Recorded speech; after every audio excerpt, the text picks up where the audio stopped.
ambassador to the United States for a meeting at the Pentagon. There, Pentagon officials criticized a recent speech delivered by the Pope as too hostile toward Trump administration policies. That's according to both Vatican and U.S. officials briefed on the meeting who spoke to the Free Press. The vice president was asked about this new reporting yesterday.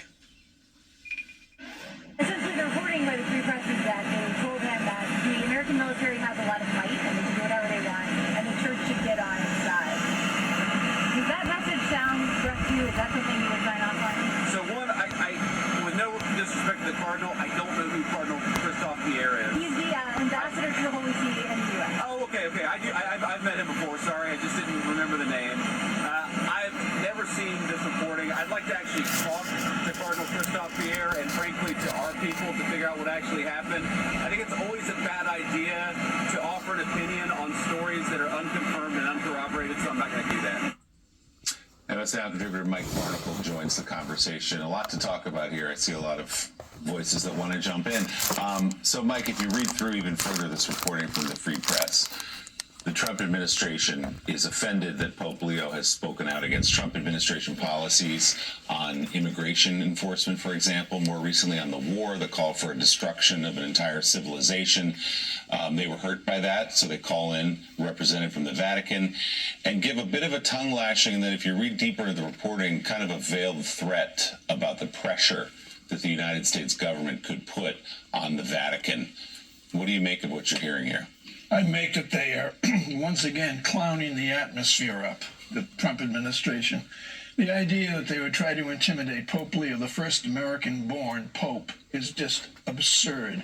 The idea that they would have anything to say critical of the Catholic Church or the Pope himself, is absurd, especially given the Easter morning tweet from the President of the United States.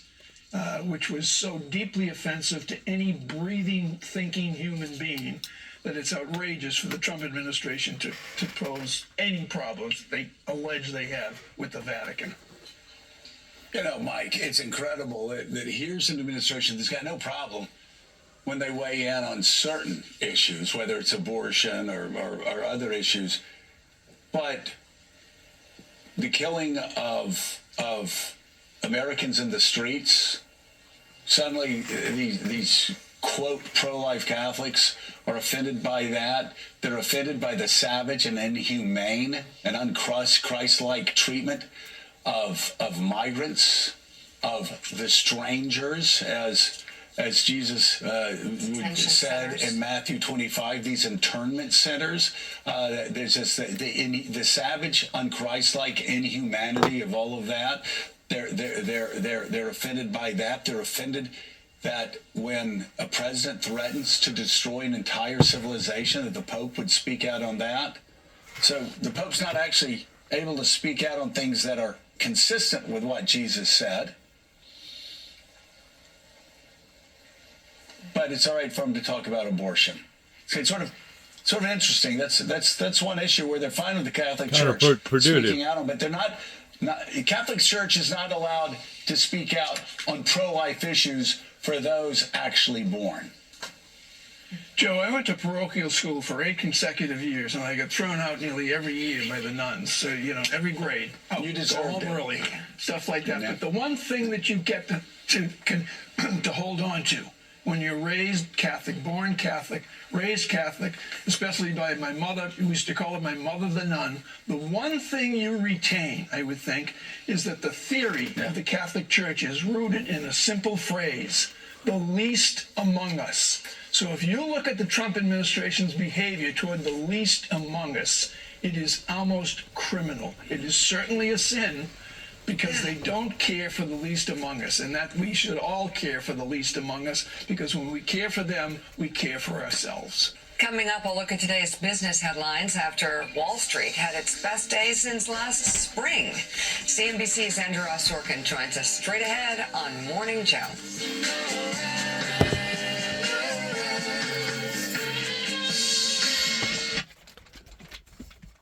I'm going to say something here. I hope people can understand it and what I'm fixing to say. with all this disrespect and people criticizing other people about different rights and about different methods and what's expected out of people. One of the primary reasons why that a minister becomes ordained to become a minister is because of the positioning that that minister is taking. He's representing the kingdom of God. He's representing the Lord Jesus Christ, and it would be not only wrong, but it would be immoral for that minister to call himself or herself a minister, preaching to other people out here about their faults while the minister is living in sin. There's a reason why that you protect the positioning of that person of what they hold. And it doesn't matter if it's a king, it doesn't matter if it's a political president, it doesn't matter if it's a congressman, it doesn't matter if it's a representative, it doesn't matter if it's a pope. And whenever the pope stands on the principles of the Bible of responding to, first of all, it never should have been said, even if they said it unintentionally, it never should have been said in that frame of mind that we're going to take out a whole civilization. That automatically throws up a red flag in today's society pertaining to all these, you probably heard me say before, those that knows me, controlled wars. There's a reason why that they changed everything up after World War II is because they seen such of a drag down to the whole planet that's whenever they decided to sit down and create the rules and regulations about war. Whenever those rules and regulations are no longer being recognized, regardless whether it's coming from Putin, regardless whether it's coming from Donald Trump, regardless whether it's coming from Israel themselves, then you have to start recognizing, well, why did they ever sit down and make those rules, the Geneva rules? Why did they ever sit down and make those rules if people wasn't going to abide by them? Once more, you respect the positioning of that person, not because of the person, but because of the positioning that that person stands in. You are standing in the position of being the President of the United States. You should have already read and be knowledgeable of everything that's been changed on the front, on the back, of what is expected out of a leader such as a representative of the United States. You should have done already embraced those things, and if you was against those things, you never should have run for president to begin with. Now, granted, I identify that we're living in strange times right now because it has gone for so long without trying to straighten this mess out that various politicians have done in the past 35, 40 years plus. Okay? I can identify that we're in strange times right now, but you still have to abide by certain rules and regulations pertaining to the positioning that you're in. And whenever you no longer do that, then one must start asking the question, what is on your mind? How come you're thinking the way that you're thinking? And why are you willing to violate the very principles of the positioning that the people have put you in to begin with?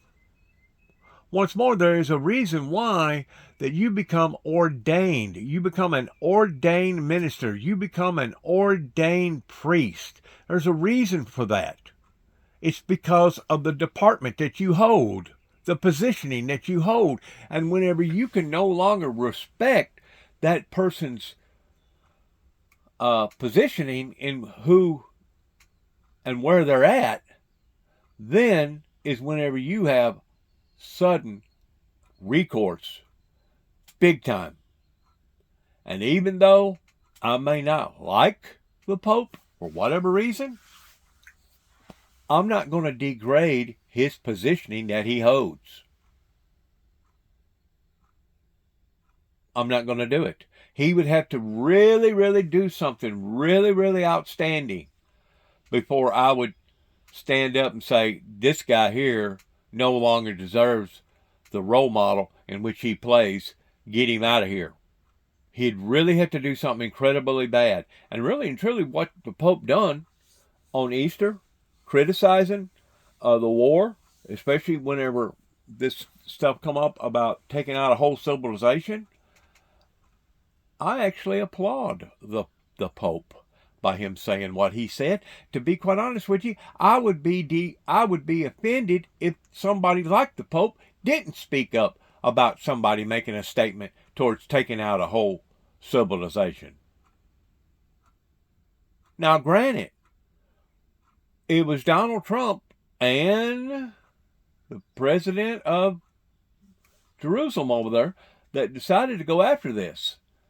I still think whenever they went after the Midnight Hammer, within 30 days is whenever they should have made a conscious choice up there at the Pentagon and the CIA towards whether or not they was going to have to go further into this thing or whether or not that was going to be left alone. Once they identified that obviously these people hate you, they really mean what they say. Whenever they say death to America, they really mean that. Whenever they say death to Israel, they really mean that. And these things have been nonchalantly taken care of in the past 40 plus years. And now look at the repositioning that Donald Trump is trying to take. But by him trying to take that, he's offending the very position that he's supposed to be holding.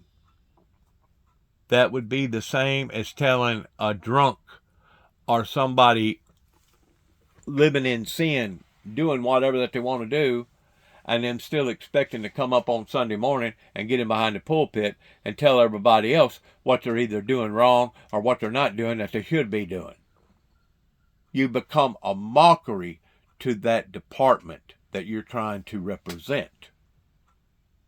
You become a mockery to that department. That's the reason why that there's certain standards. It doesn't matter if you're a judge. It doesn't matter if you're a senator. It doesn't matter if you're a congressman. It doesn't matter if you're a representative. It doesn't matter if you're a preacher. It doesn't matter if you're just a common layman. It doesn't matter if, whenever it talks about in the Bible, I'm going to use this for another illustration because this is really about the only type of illustrations that I know of that I can use at this point in time because I hadn't really thought this through, taking everything off the cuff. But it says in the Bible, if you see your brother or your sister doing something that they're not supposed to be doing, in whatever format that they're doing it in, it says that you're supposed to go to that person and address that person one-on-one and explain to that person, hey, according to scriptures, what you're doing isn't right. All right? If that don't work, what's step number 2? Step number 2 says to take 2 or more witnesses and confront that person once more. Go before that person and say, hey, buddy, I'm bringing Joe Blow over here and Sally Lou. We know for a fact that you're doing this. And because of it, we're objectionable because you still are walking around with a plus L on your shirt sleeve saying that you're a born-again Christian. And born-again Christians ain't supposed to be living this way. The Bible says that if that don't work, go to phase number 3, which is what? Take it before the body. Take it before the whole membership of the whole church. That's what that means. Because why? Because that person is not living according to the standards that that person is supposed to be living in holding that particular department or holding that particular position. It's the same way with the president. It's the same way with the representative of a state. It's the same way with anybody that's do as I say and not as I do.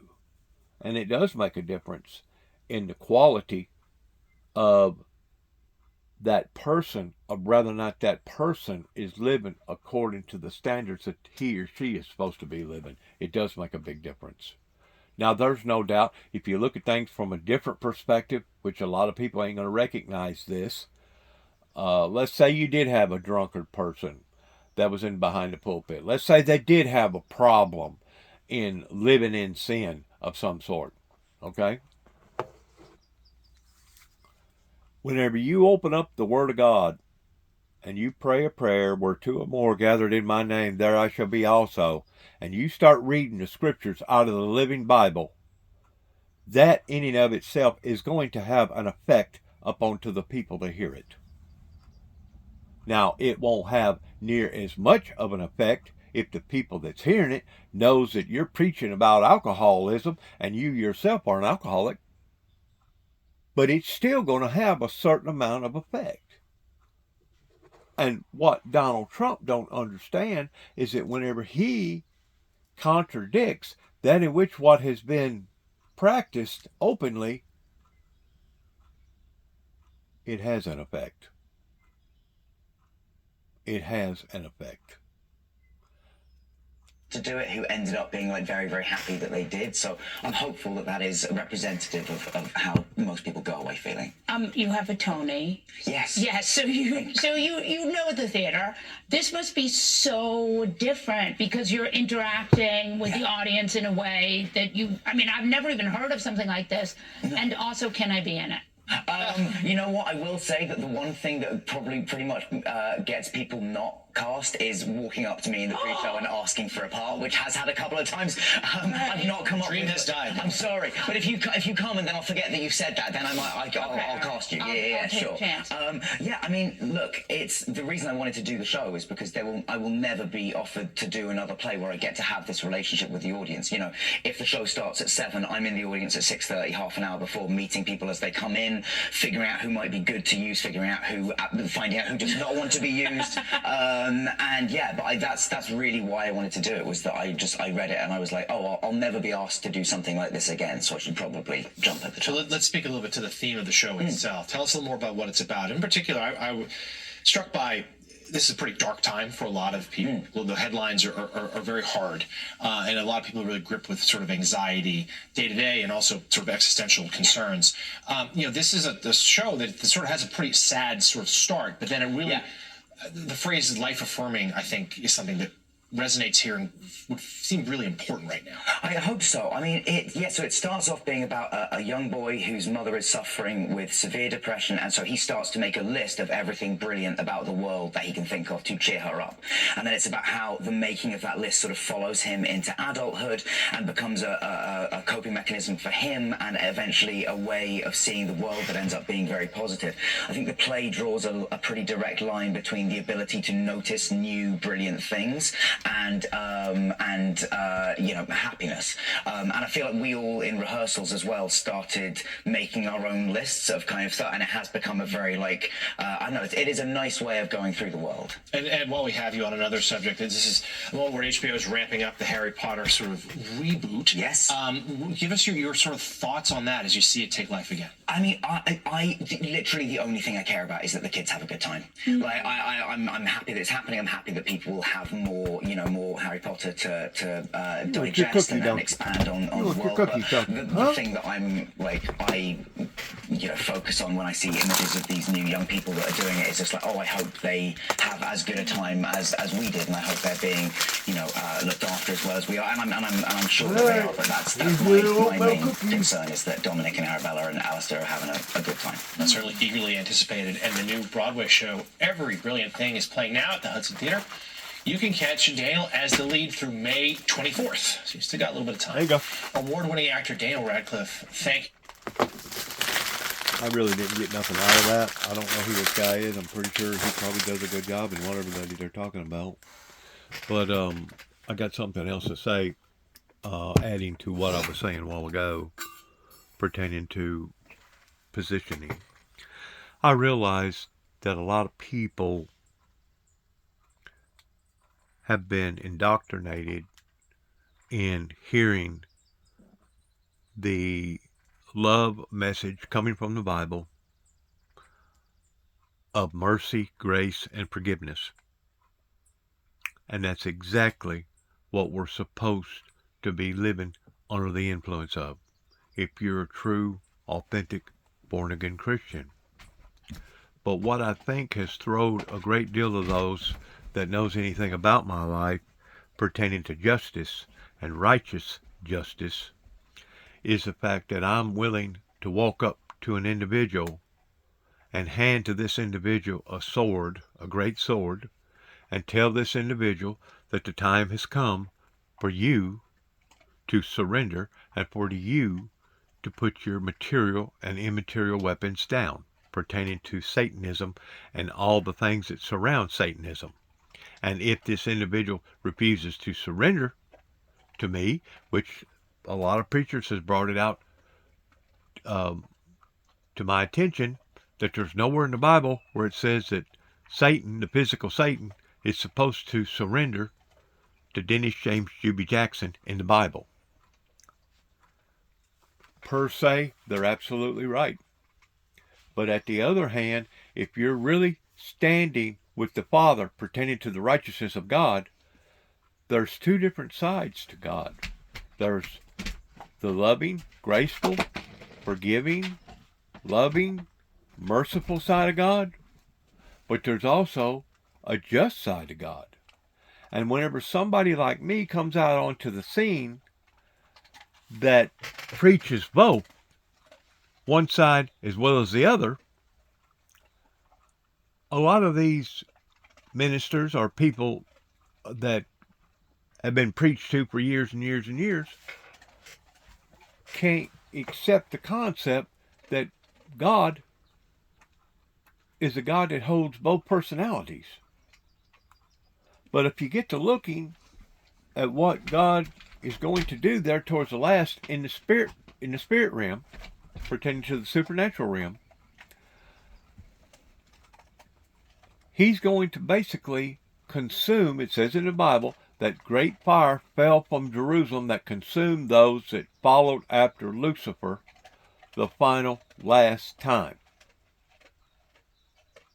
Consumed them. Right? I don't think nobody can argue that out of the King James. But at the same time, look at what he's actually going to do to the false prophet and Lucifer and the supernatural world that followed after Lucifer. Not only is he going to kick them out of heaven,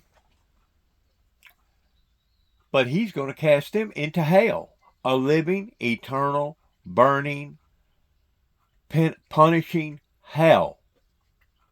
Why would God do this that claims to be a God of love? Because he's not just a God of love, but he's also a God of justice. And that's the part where, especially over here in America, they've been brainwashed in believing, oh, no, that ain't the same God that we serve. God ain't going to hold us accountable. God ain't going to punish me for doing this. God ain't going to punish me for doing that. There was a reason why that God gave the commandments to begin with. That was the reason why God got angry enough to kick Lucifer and a third of the angels that followed after Lucifer to begin with. Because they wasn't abiding by the rules and regulations of God.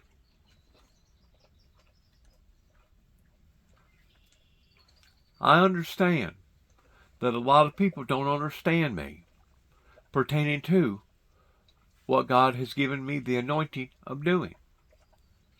And that's fine if they don't want to support me, if they want to degrade me, if they want things to continue to go backwards the way that they're going backwards right now. That's okay if that's their choosing. But at the same time, at least give me the privilege of explaining myself.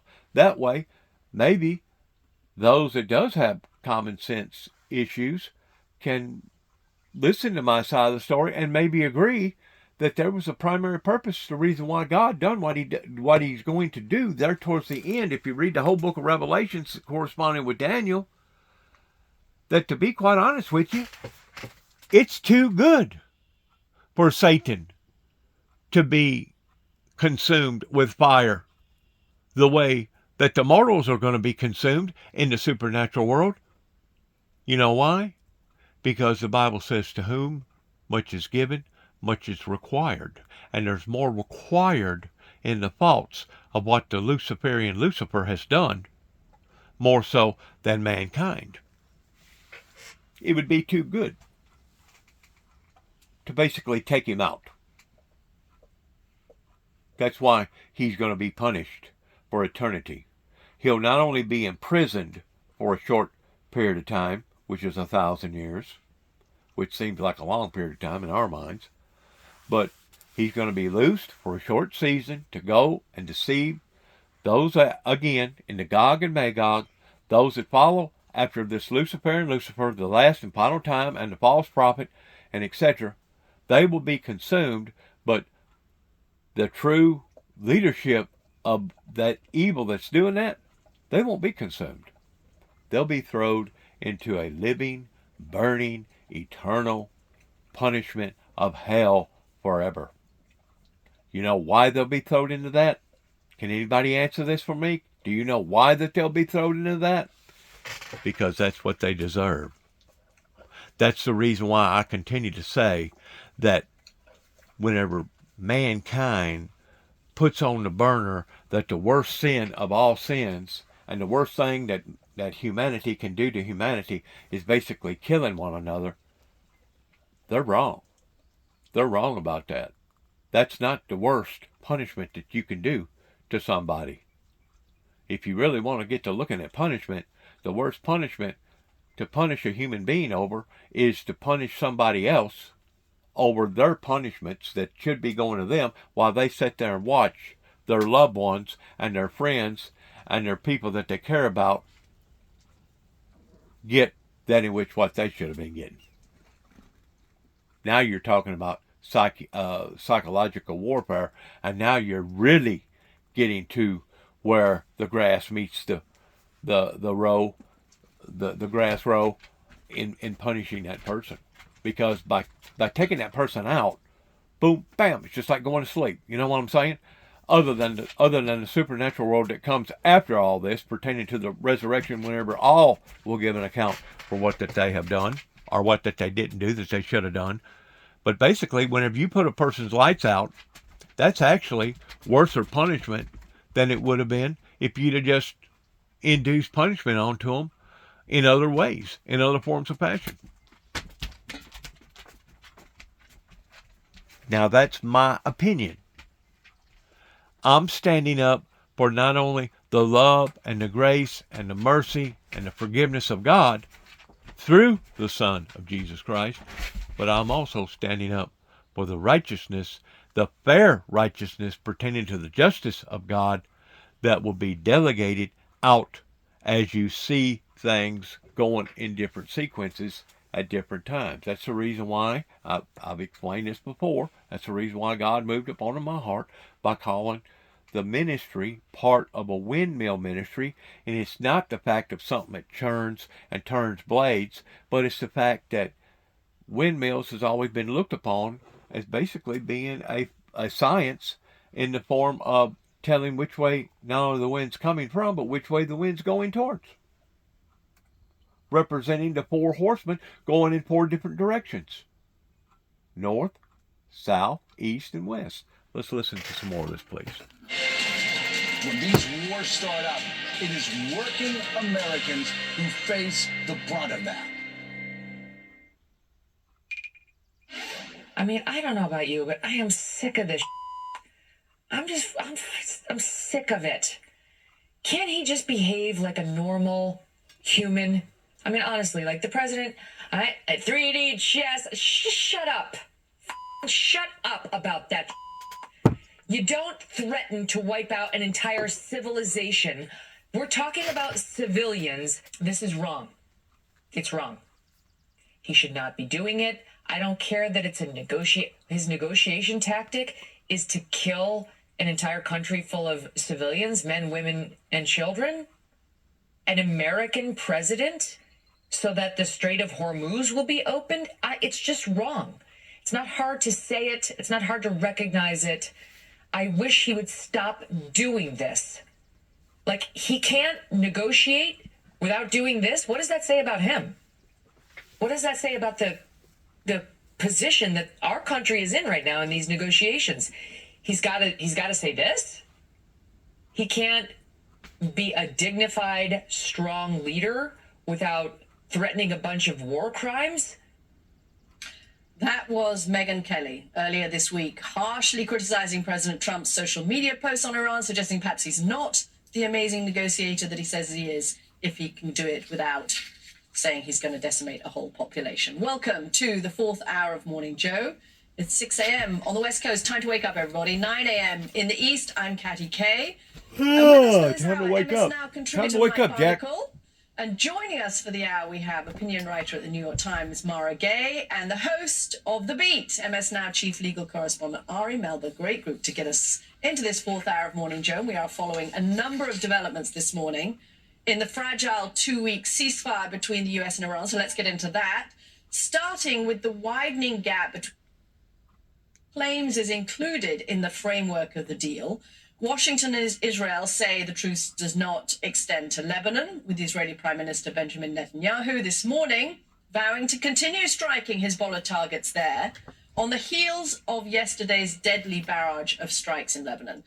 Moments ago, however, Iran's parliament speaker once again called those continued attacks a violation of the ceasefire deal, warning of a strong response if Israel doesn't extinguish the fire. There's also confusion, by the way, this morning over the status of the Strait of Hormuz. Iranian state media saying yesterday the critical waterway had been closed, the White House dismissing those same reports. The Wall Street Journal is reporting that Iran is now using crypto to charge ships wanting to pass through the strait. And meanwhile, Iran's Gulf neighbors haven't reported a missile or a drone attack by Tehran in almost 24 hours. That could be a good sign, by the way, that the ceasefire is beginning to take hold. Let's bring in House Minority Leader, Democratic Congressman Hakeem Jeffries of New York. Leader, thank you very much. Leader Jeffries, thank you very much for joining us. So House Democrats are going to demand the passage of a war powers resolution at 11:30 a.m. this morning. It doesn't have really very much chance of passing at all. So is this just performative on your part? Well, good morning. We're going to make sure that we provide our Republican colleagues with every single opportunity to do the right thing on behalf of the American people, which means bringing an immediate end to Donald Trump's reckless and costly failed war of choice against Iran.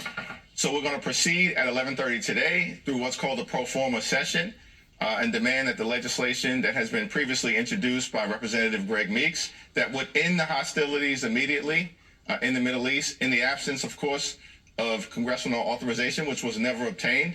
And we'll see what happens later on today. If that is not successful today, we're back in session next week. And upon our return, it's our expectation, again, to continue the effort to advance a war powers resolution to put an end to the madness that Donald Trump has created over in the Middle East. But the truth is, there really isn't very much you can do, is there? Because these resolutions are not passing. They're not going to pass. Even if you introduce them every day, they're not going to pass because you're not going to get the Republican votes to have them pass. So what else? Well, I disagree with that. We've seen repeatedly Democratic efforts in the House be successful. We successfully extended the Affordable Care Act tax credits. We successfully advanced Epstein legislation in order to force transparency. So far, the disclosure of 3 million documents. We're working on the other 3 million. We've successfully passed legislation to overturn the Trump tariffs as it relates to Canada. And we're going to successfully move a war powers resolution. All we need are a handful of Republicans. 2 have already joined us. We just need 1 or 2 more. And if we get that, when we get that, we're going to be able to successfully move this in the House. Simultaneously, we know that Leader Schumer and Senate Democrats are advancing a war powers resolution in the Senate, and the American people are with us. They don't want to see billions of dollars being spent dropping bombs in Iran from an administration that's not willing to spend a dime to actually make life more affordable for the American people. So we have to continue to press our case. Public sentiment is on our side, and one way or the other, we're going to prevail. I'm sure you have conversations with your Republican colleagues. Have you heard anything from them behind closed doors, a nod and a wink, anything to suggest disquiet amongst your Republican colleagues about the tweets that the president sent out on Easter Sunday and then again on Tuesday morning, threatening a whole civilization with destruction? Well, unfortunately, what we've seen from Republicans in the House is that instead of functioning like a separate and co-equal branch of government and standing up to a president and an administration that's completely and totally out of control, and of course, over the last few days, that's been on full display, they continue to behave like a reckless rubber stamp for Donald Trump's extreme agenda. A handful of them will suggest from time to time, privately, that they know the president is out of pocket as it relates to some of the things that he says or does, but we haven't seen significantly and overwhelmingly a willingness to push back against him publicly.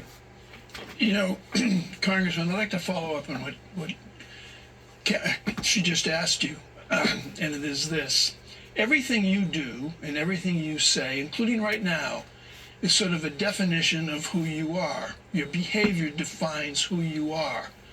So the Sunday morning tweet that the President of the United States issued on Easter Sunday, what kind of a definition of him did you think that was?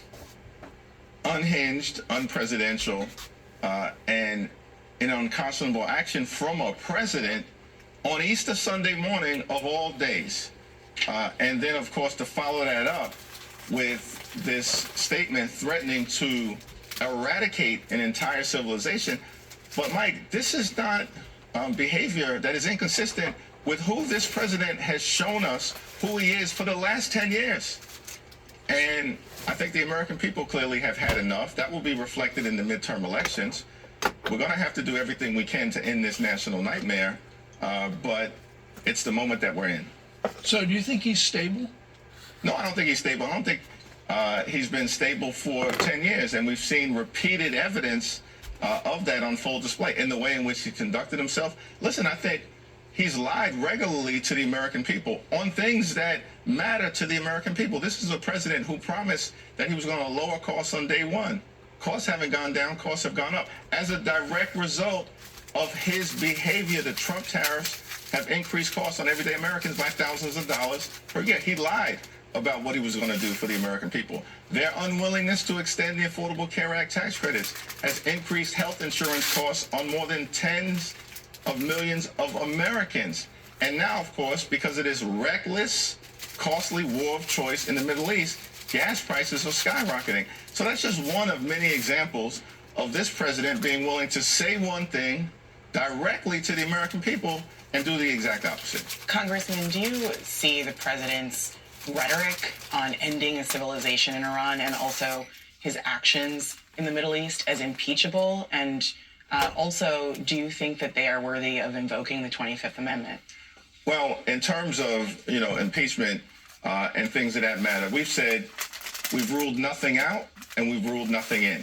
But we're going to deal with what's in front of us. And so what's been in front of us is we've successfully run out of town some of his cabinet secretaries, and the overwhelming majority of them are woefully unqualified, in fact, dangerous. So now we're in a situation where Kristi Noem is gone, Pam Bondi is gone, and I believe Pete Hegseth is next. And we're going to keep our foot on the gas pedal to push this guy out, the most unqualified Secretary of Defense in American history. Now, tomorrow, under the leadership of Jamie Raskin, Judiciary Committee Democrats are going to brief the entire caucus about the different accountability mechanisms that are available to us, including, or available to the country, I should say, including but not limited to the 25th Amendment. Okay, let's broaden this out. President Trump, meanwhile, is criticizing NATO following a private meeting with the Secretary General of the alliance, Mark Rutte. The White House confirmed yesterday that the president has been considering a possible U.S. exit from the alliance and that he planned to raise the issue during that sit-down. Rutte called their conversation very frank, as the president has long criticized NATO allies for defense spending and support, warning that their commitment is lacking. After the meeting, Trump posted only renewed complaints on Truth Social, writing, "NATO wasn't there when we needed them, and they won't be there if we need them again. Remember Greenland." Meanwhile, officials in the Trump administration say the president is also considering repositioning U.S. troops in Europe, potentially punishing members he says failed to support the U.S. and Israel during the Iran war. This, according to the Wall Street Journal. While it stopped short of actually withdrawing from NATO, the move, still in early stages, reflects growing tensions between Trump and key European partners. Officials say the proposal would shift forces out of countries like Spain and Germany and into more so-called cooperative nations in Eastern Europe, including Poland and Romania. The US currently has about 84,000 troops stationed across Europe, many in strategic hubs critical to global operations. Ari, I mean, actually, I think NATO might be quite happy if there were more troops up against the Russian border. I'm not sure that the Russians would love it, but anyway, that would be a weird strategic move. But the president can't actually pull America out of NATO because of a law that Marco Rubio helped get passed. But he can defang NATO, can't he? I mean, he can be a de facto exit of the alliance, and you might argue that's kind of already happened. Well, he's certainly the most anti-NATO president we've ever had since the history of the organization, and he certainly has fixated on what most people see as tertiary issues like the funding and the other questions, and not whether we have an alliance to deal with Russia and other threats. NATO was there for the United States after 9/11, so his claims aren't really true when you think about the big ones. Leader Jeffries, it sort of speaks to how so much of our foreign policy is upside down. You've been very clear, and your party's been pretty clear, with the American public behind you against this war. The harder part, even if it is true that it is the president's fault, is what do you think is acceptable for leaving now? Is it acceptable for the United States to leave with Iran in the position it's in, with the Strait in the position it's in right now? Certainly it's not the level of status quo or control that the president suggested. Knowing that you're against the war, what do you look at as the conditions to get out of this? Well, we have to restore a situation in the Strait, of course, and we can do it through aggressive diplomacy, which will have to involve NATO and our allies all across the world, so that there is, access through the Strait that brings down gas prices for the American people and folks all across the world. In other words, Donald Trump has gotten us into this reckless war of choice and made life more expensive. And clearly, the administration failed to anticipate the types of countermeasures that Iran was going to take. Presumably, they just thought that the Iranian regime was going to collapse. And of course, that hasn't happened. Now, in terms of NATO, this is the most successful military and diplomatic alliance in the history of the world.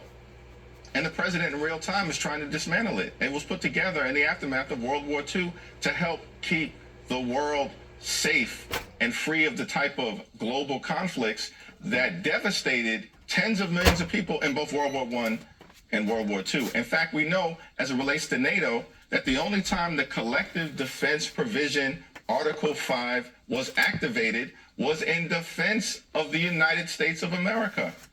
And over 1,000 NATO allied troops lost their lives or were seriously injured fighting for us in Afghanistan. So once again, of course, President Donald Trump has zero idea what he's talking about, or he's just chosen to lie to the American people. Yeah, and just remember, it was one Senator Rubio who managed to sneak in a provision while Donald Trump was out of office, making it very hard for any American president to unilaterally pull out of NATO. So that's not going to happen immediately. Okay, Speaker Jeffries, Hakeem Jeffries, Congressman Jeffries, Leader Jeffries, while we have you here, we're going to throw another topic at you. Former Attorney General Pam Bondi is no longer expected to appear for a deposition with the House Oversight Committee next week as part of the panel's investigation into Jeffrey Epstein. According to a spokesperson for the committee, the Justice Department is arguing Bondi was subpoenaed in her official capacity as Attorney General, a job she no longer has after President Trump fired her last week. But members of the committee are still pushing for Bondi's testimony. Democrats stand firm that she is legally bound to testify regardless of her current title.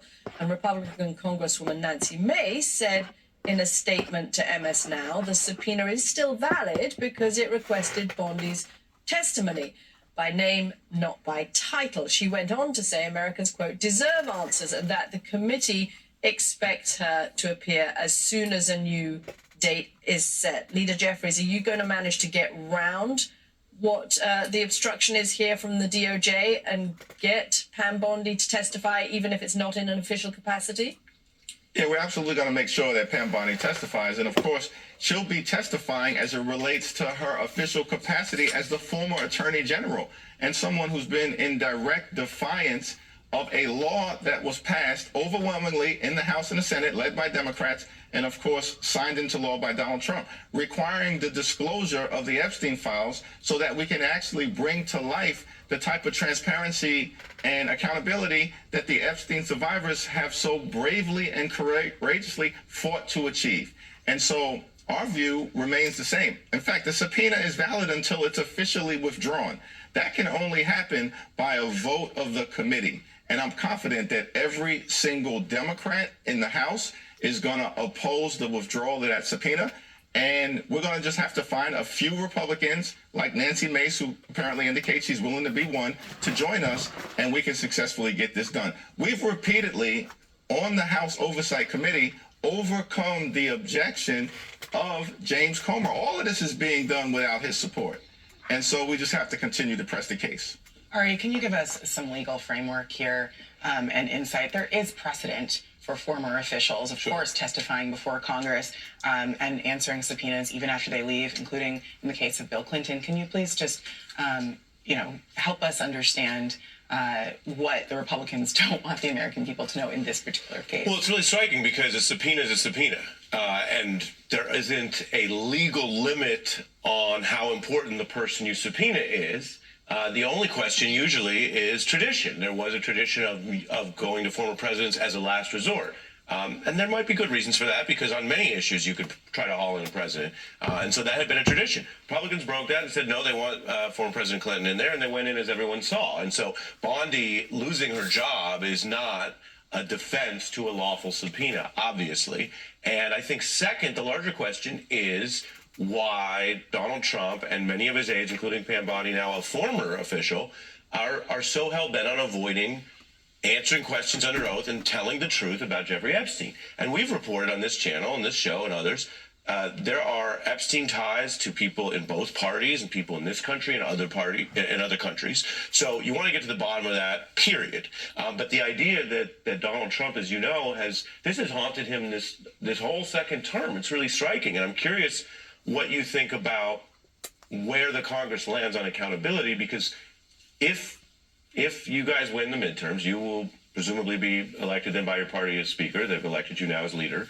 That's a big, powerful job. You'll have a lot of stuff to work on. You guys have not said what you want to do on impeachment, which is a leadership question, right? There's no handbook. But it's on everyone's mind, as you know, Leader Jeffries, because I will just say legally, the Constitution's reasons for impeachment have been legally met on more than one issue for this president, on questions around corruption and bribery, on obviously the president or his attorney general breaking the Epstein law. I mean, they literally broke that law, as you know, for weeks. So how do you look at Epstein and the other issues as impeachable?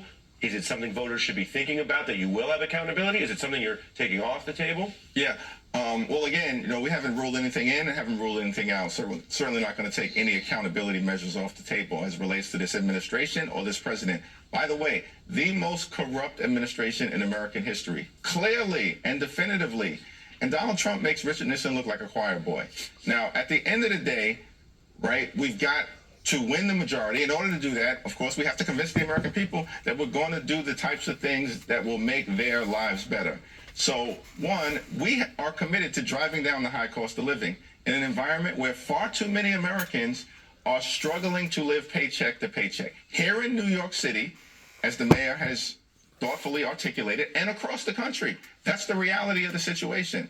And we've got to make life more affordable for the American people in terms of housing and health care and child care and gas prices and food prices and utility bills.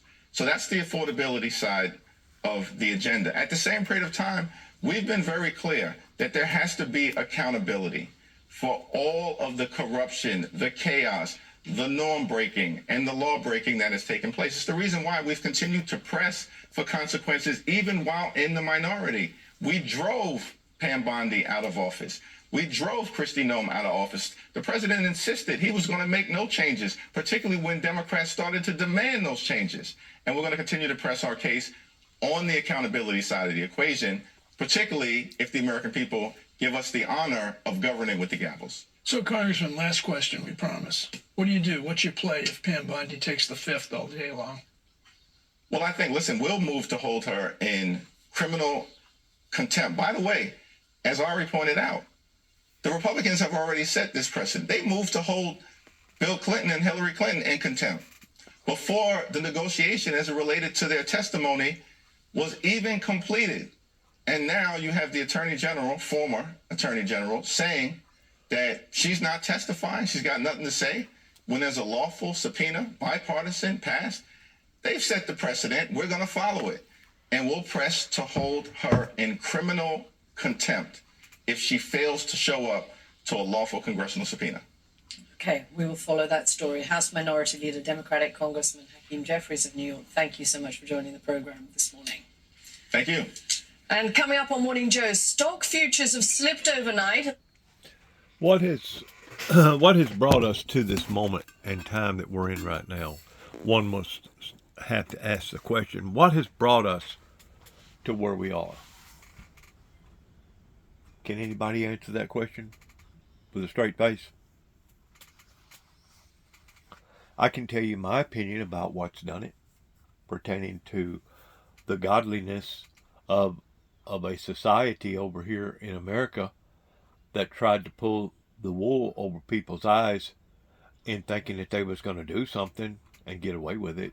And now it's all coming back to haunt them. I can tell you from example that they tried desperately in breaking me in every terminology that you can think of, including the legal terminology. And until I really sat down and figured out what that these people was actually attempting to do, I had to put up with this type of abuse.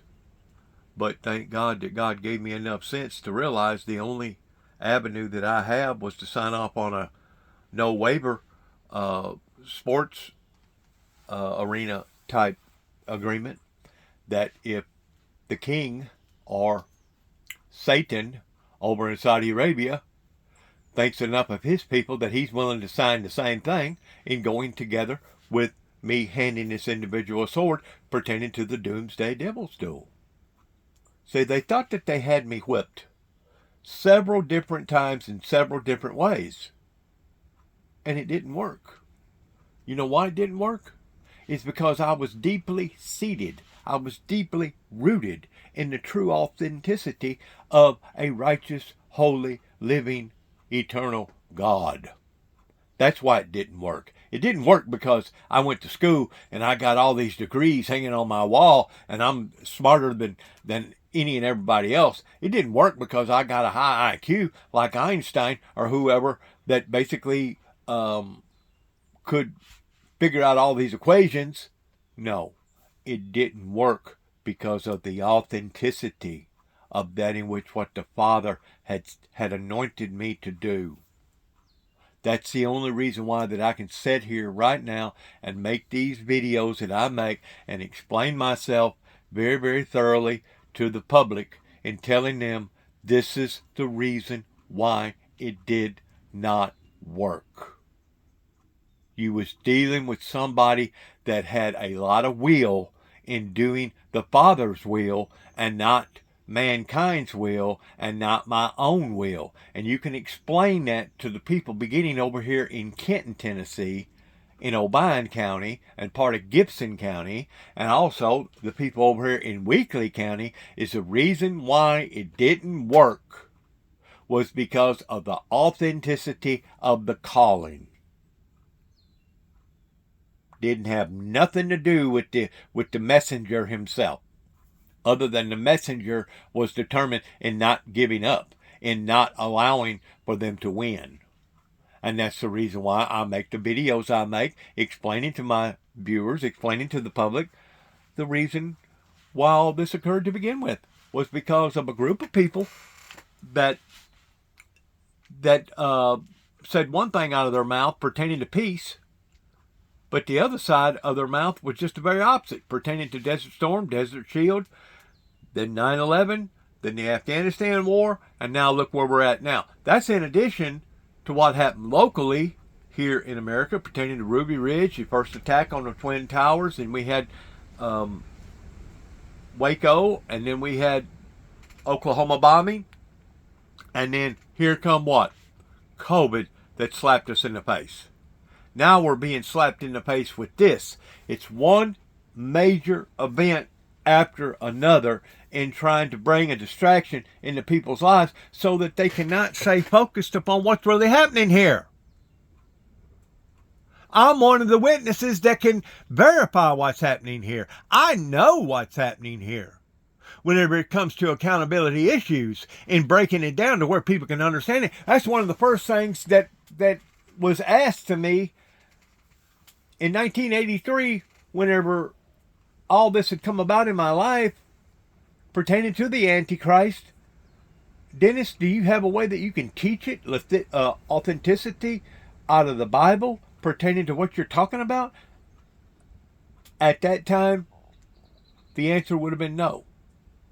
Today, because God has given me the wisdom and the knowledge, yes, I can explain it. Now, whether or not you want to believe it, whether or not you want to accept it, whether or not you want to swallow it, hook, line, and sinker, pertaining to the authenticity of the anointing that fell upon my life, that will be up to the individuals. But as of right now, yes, sir, I can explain it, and I can back it up with Scripture. 100%. All of that optimism yesterday. What happened? You know, I think the optimism, as I think we talked about a little bit yesterday, was perhaps misplaced to begin with, insofar as we always knew it was going to be a challenge to open the strait, and it's now going to be even harder. Even if you could open the strait, I think one of the things that investors are coming to either learn, appreciate, absorb, or somehow accept, most insurance companies, for example, will not insure that the ships that need to go through. So you could be looking at literally months anyway, no matter what you think the actual end point is here, for ships and the like, and lots of oil to start to really move through the way you'd want it to. So I think people, unfortunately, I think oftentimes investors look at the headlines, they get a little too excited about where they think things are going, and they don't fully appreciate just how complicated behind the scenes this is ultimately going to be to getting there. And I think one of the things we're also trying to math out right now is, if you don't control the strait, what does that actually cost in terms of genuine economic terms? And I think ultimately we're going to have to look at that as the United States and other countries are. Look at all this right here today. Red, red, red, minus, minus, minus. See what I'm saying? And it's just like the book of Daniel says. They'll be swaying back and forth, just like drunkard people. One day it's going to be up, one day it's going to be down. One day it's going to be this way, one day it's going to be that way. People does not like this type of instability in their lives. Much less insurance companies, much less the predominant businessman. Still a little sticky, and actually is going to make it even more complicated for the new Fed chair to the degree he is able to get into that role. There's still a question about whether Kevin Warsh will get approved for that, because this case that the president still has, or the administration still has, against Jay Powell was lingering. But Kevin Warsh has pledged effectively to lower interest rates at a time right now where inflation continues to be hotter than I think anyone had expected, and therefore it's going to make it that much harder for him to do such a thing. The market right now is saying there will be no interest rate cuts for the rest of the year.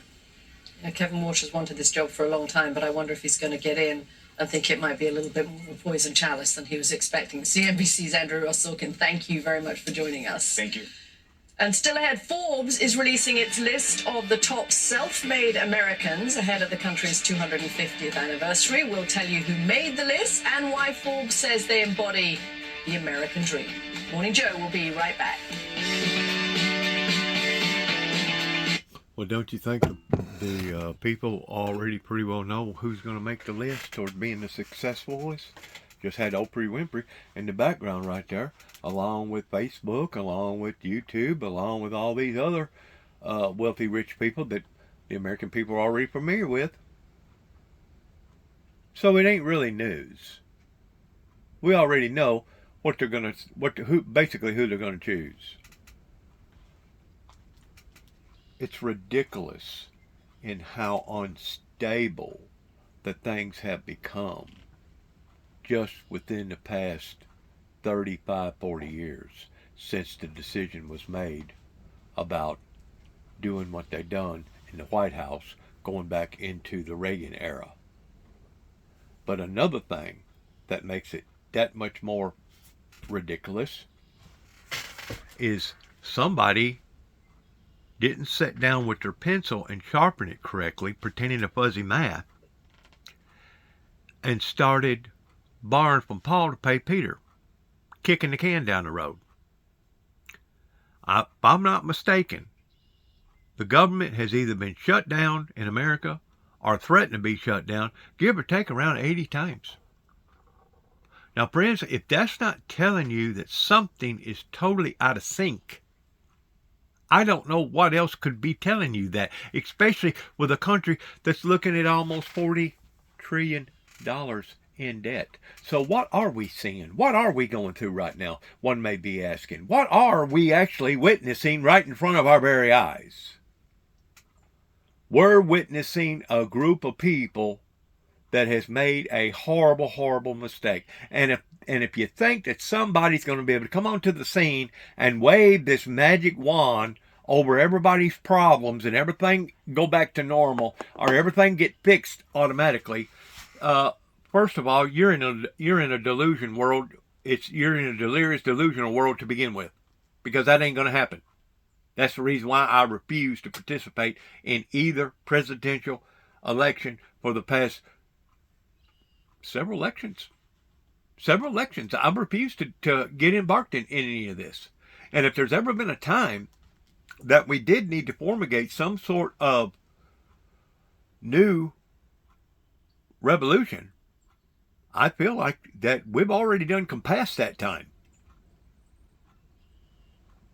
And the only way to do it and to do it legally is to start out under the influence of Christianity, of the right to serve God and to practice your religion in any form or fashion, and then go from a revival to a revolution. And not just a American revolution, but a worldwide revolution. Because it has done already went over the threshold. In other words, you've done got the toothpaste out of the toothpaste tube, and it's basically impossible to put it back in. Until we're willing to recognize this and accept this for what it is, I continue to keep saying this, we're going to be just like a dog chasing after its tail. We're going to be moving, but we're not going to be going nowhere. These people that have done this, going back into the Reagan and the Bush era, those that still hold positions, either in the media or in the White House, has still not given account towards sailing us in the wrong direction. This didn't just start overnight. This has been going on now for several administrations. And now all of a sudden you got somebody like Trump coming into play that's supposed to be a fix-all. I tend to wonder, instead of him being a fix-all, he's nothing but a distraction. He's the clown in the circus. He's the clown in the circus, or the clown in the rodeo, or whatever, to the degree that it helps to codify everything. Well, at first it may have been kind of cute, okay? But now these other countries, and that's one reason why France and the UK did not stand with America, is because they can't trust America no longer. They can't trust the government of America no longer. I mean, we want to look at administrations. We want to look at alliances. Well, they got eyes and ears too. They're not stupid. And that's one of the primary reasons why Putin continued to keep embarking upon the fact that we've been cheated. We've been cheated. And you know what? The true, authentic church has been cheated. The true, authentic, born-again Christians has been cheated. Now, you can get defensive in that if you want to. But the bottom line is, we are in a positioning era right now that we should not have never been taken into. So one has to start asking the questions, who's next? What's next? I think is really, really vital to this project, and this is my favorite list of the 6 we're doing this year because it goes to the heart of what the American Dream's about and trying to unify us and reminding us that, again, anybody can be a success in this country if they work hard enough. And we have 250 examples, including one here with us right now. Fernando, congratulations. You have quite a personal story, is my understanding. You were born in Mexico, crossed the border, and studied in Brownsville. You lost your father at a young age. Tell us a little bit about your story to success in making this list, and also, reflect on us about the state of the American dream today. Yeah, well, look, my story is not very different from the story of many immigrants that have come to this country. When you come here, you see only one thing, and that's opportunity. And so I am a big believer that the American dream is alive and well, and that it's available to many Americans, to all Americans of any race or ethnicity or any place that they grow up in this country. So I'm a big believer in it. It's the thing I believe the strongest in, and it's sort of my religion. I do believe that as Americans. But see, whenever you beat people down pertaining to their motivations, and they start accepting the fact, well, what good is it going to do? Is it going to be worth it? What good is it going to do to stand up and to talk like I'm talking, or to make your video, or to pursue peace and utopian happiness the way that I started out back in 1989 whenever I first went public? What good is it going to do? Look what it's gotten this individual. Look what it's gotten this individual. Well, see, that's exactly what the powerful and the rich and the corrupt want you to think. They want you to think that it's no longer worth the fight. But I got news for you. It is worth the fight. You continue to fight the good fight, and you stand where you stand. And whenever you've done all that you can do, you continue to keep standing. Now, you can criticize me because I'm still standing and I'm still making my videos. But I got news for you. If I go down, I'm going down swinging, baby. I'm taking some people with me. Because I know that I'm right. Standing on the side of history pertaining to a righteous, holy, eternal God. From, orphans and, parentless, and they had to do it themselves.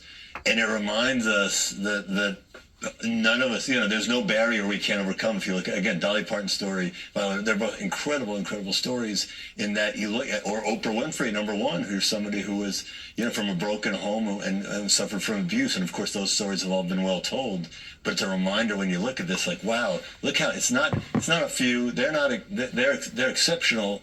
And there's somewhat exceptions, but there are tens of thousands, hundreds of thousands of stories like this, and these 250 represent that vast segment of America that says, you know what, I did not, be born. I was not born on third base. I was born, in the dugout, but I made it all the way. It's doable, and these are 200 inspiration stories. The baseball references really help on it. I just bring Mike into the conversation. I was going to say in the locker room, not even in the dugout. Maybe outside the stadium. Yeah. I mean, figure out a way in. We have more billionaires than ever before. We do. To the extent 3,428 in the world. And you guys are sort of the gold standard for that. To the extent you can measure it, we have more billionaire criticism and antipathy, not because I think people oppose wealth. America celebrates success to a great extent. But this sense out there that things are unfair and tilted. Yep. And yet when we look, right behind you, I'm looking, self-made is the focus here.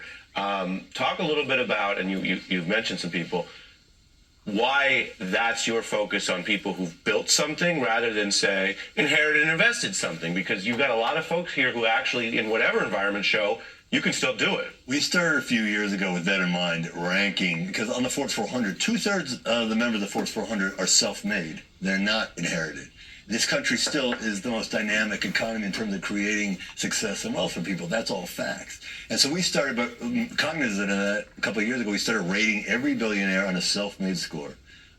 And for this list, we only took the 9s and the 10s. And the 9s and 10s, especially the 10s, and a lot of 10s on this list, including Fernando, you had to come all the way. You had to be somebody who people would be shocked if you even made it past high school. And all of a sudden, again, billion-dollar fortune. And again, $1 billion as a proxy for just saying the influence you've had, the jobs you've created, the success you've had. So when you look at, because America doesn't resent being rich or being successful, they resent if they don't have a chance to be rich or successful. This list is the embodiment that anybody, it doesn't mean we don't need to do better. We need to do better in terms of upward mobility. It's a core issue for this country. But this is a list that reminds us that anybody can do it. Fernando, the last word goes to you. What would you say to your former self, that little boy that was crossing the border, or another little boy or girl who is crossing the border at some point today with nothing? What would your message to them be? Well, I think Randall's right. This is a country where opportunity prevails and it's available to all of us. And I think it's about that resilience and the ability to move forward. If you look at the stories of these 250 Americans, what they have in common is that they persevered. And part of that early adversity that they had in their life was part of their success. And so the stories they tell, the businesses they build, the songs that they sing, the things that they do, they all come from that pain or that adversity that they struggled with. And so as every American goes through their own set of life circumstances, you can persevere. And I think this country is extraordinary in that regard, in allowing people to pursue the American dream. Okay. Or it's at least supposed to be.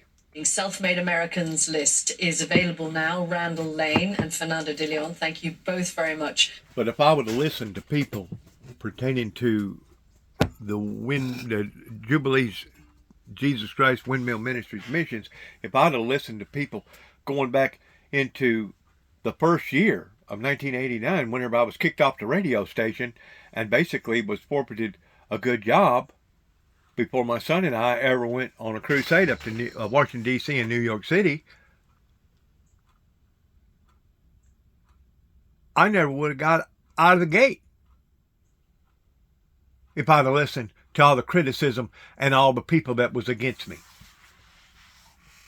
In other words, they continuously were shooting me out of the saddle before I ever even got out of the gate good. That's what they wanted. They wanted to destroy something that God had called into play. And now look at the consequences that they're paying because of it. And I'm talking about the elders. I'm talking about those that had wisdom and knowledge and book sense that could have sat down and looked at this in a different perspective pertaining to an individual standing up for love, grace, peace,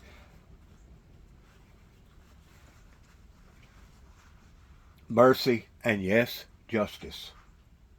And yes, justice. And out of justice comes the consequences towards being accountable. And if you're not willing to do that yourself, odds are you're not going to support somebody that is willing to do that. That's the best that I can do for today in explaining myself and looking at these different circumstances pertaining to Donald Trump and these mad people over in the Middle East that are basically out of their minds and doing what they're doing. And I realize that one thing, looking at it from an eye for an eye and a tooth for a tooth, going back to the Mosaic law, I realize that a lot of people deserve in what they're getting right now because of what they put out. But at the same time, where does it end? Where does it stop? Where do we have cooler heads to prevail? Because if we go down this endless road that some people is wanting us to go down, I hate to say it, but it's only going to get worse before we even think about it getting better. And right now, the damage is already done. To the degree it's going to take weeks, if not months, if not years to get over this because of what began going back into the 80s. going back into the 80s, whenever they started kicking the can down the road. Well, let's put this over here, and let's set aside this over here, and let's take a little from the treasury over here. Let's kick the can down the road. Well, let's pretend like we're going to shut the government down, but we'll just frighten a bunch of people, and then we'll add a bunch of indebtedness to it, and we'll raise the debt ceiling, and we'll do this and we'll do that. It's not being run efficiently. You don't run a business. You don't run a home the way that this government's being run right now. Much less doing some of the other stuff that they're doing to the American people. The American people are better than this. The American people deserve better than this. Good luck to all of us. God bless America. God bless our troops. God bless our endeavors towards which way that we go from here. And may God have mercy on each and every one of us in this free world that we live in here in America, that God has abundantly blessed again and again and again. And I believe that he'll bless us again if we'll only pull together, pull our bootstraps up, stop all this bickering and all this disrespect, and start figuring out solutions to the problem rather than becoming the problem. In Jesus' name, God bless and shalom. Take care.